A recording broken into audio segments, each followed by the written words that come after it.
Now that our vinyl is cut, it's time to carefully peel and preserve our star decal and stencil. Start by slowly lifting the excess vinyl away from the stars. Take your time here. This is where patience really pays off.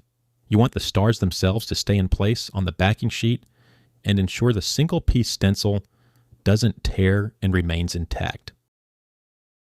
Once the excess vinyl is removed, grab your transfer tape and peel the backing off. You'll have a sticky side of the transfer tape and save the backing for the stencil.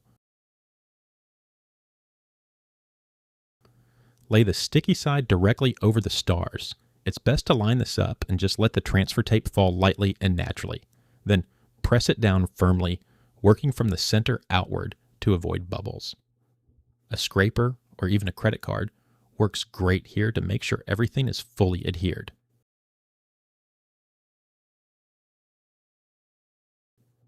Now gently peel the transfer tape back up. As you do, the stars should lift off the backing and stick to the tape. If any star tries to stay behind, just press it back down and go over it again. At this point, don't throw away that peeled vinyl. We're going to reuse it as a stencil. Take the backing side of your transfer tape, the side you just exposed, and carefully lay it onto that leftover vinyl piece. Line it up as best you can, then press it down firmly. What this does is preserve the negative space of your stencil, giving you both versions to work with depending on your project.